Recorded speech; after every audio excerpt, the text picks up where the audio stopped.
আমরা হচ্ছে রিটেন, প্রিলি এবং রিটেন দুইটা পরীক্ষাতেই হচ্ছে উত্তীর্ণ হই।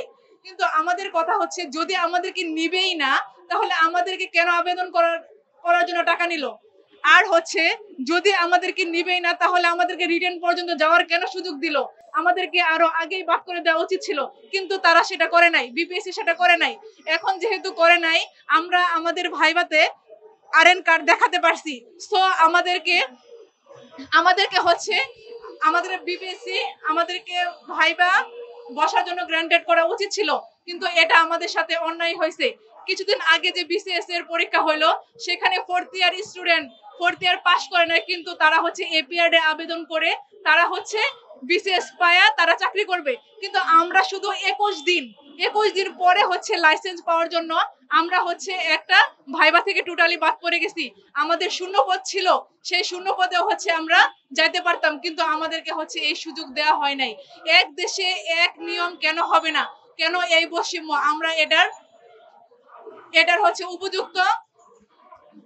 উপযুক্ত হচ্ছে আমরা এটার সমাধান চাই। আমাদের এখন প্রশ্ন হচ্ছে, আমাদের অনেক শূন্যপদ আছে আমাদের নার্সিং সেক্টরে।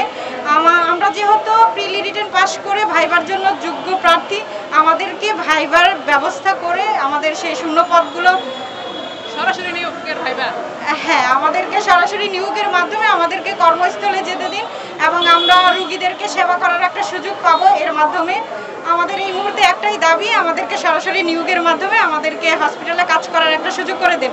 এতে করে মানুষেরও সেবা করার আমরা সুযোগ পাবো, মানুষের সুবিধা হবে, মানুষ এখন সুবিধা বঞ্চিত আছে। আমরা আমাদের একটাই দাবি নিয়ে এসেছি, আমাদের এই মুহূর্তে সরাসরি নিয়োগ দিয়ে আমাদের কর্মসূচি সাফল্যমণ্ডিত করুন। ধন্যবাদ সবাইকে। পুরোপুরি বাদ দেওয়া হয় এবং কোনো ধরনের সমাধান যদি করা না হয়, আর যদি সমাধানে না আসে আমরা এর থেকেও বৃহত্তর কোনো কর্মসূচি দিব ইনশাআল্লাহ। আর আমাদের চাকরির যেহেতু সবাই আমাদের মেডিকেল সেক্টর যে আছে, আমাদের এই শাখায় অনেক নার্সের ঘাটতি। এখন আমরা দেখতেছি হসপিটালে যেখানে অনেক নার্স দরকার সেখানে মাত্র কয়েক % নার্স দিয়ে আমাদের হসপিটাল চালানো হচ্ছে। তো আমরা যোগ্যতা থাকার পরেও, আমাদের যোগ্যতা পূরণ হওয়ার পরেও কেন আমরা বাদ যাব? আর একটা বিষয় হচ্ছে যে আমরা বরাবরই রিটেন, প্রিলি সবকিছু কভার করে আমরা আসছি এবং আমরা সাকসেসের সহিত সেই দিক বিবেচনা করে আমাদেরকে আমাদের যোগ্যতা অনুযায়ী আমাদের প্রাপ্যতা ফিরিয়ে দেওয়া হোক। আমরা নার্সরা বাংলাদেশ নার্সিং এবং মিডওয়াইফারি কাউন্সিল থেকে যে লাইসেন্স পেয়ে থাকি সেটা বিএনএমসি সঠিক সময় নিতে ব্যর্থ হয়।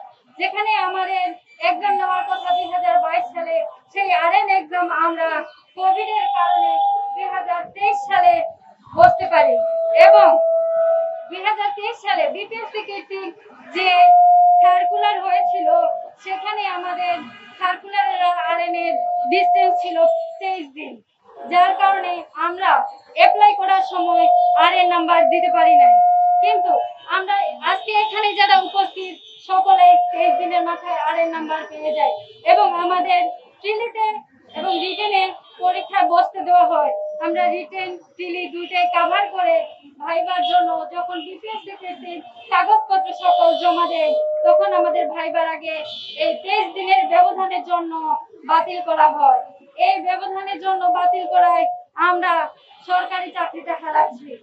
তাই আমাদের সকলের দাবি, মানবিক দিক বিবেচনা করে করোনা প্যান্ডেমিকের কথা মাথায় রেখে আমাদের ভাইভাতে বসতে দেওয়া হোক এবং আমাদের নিয়োগ দেওয়া হোক।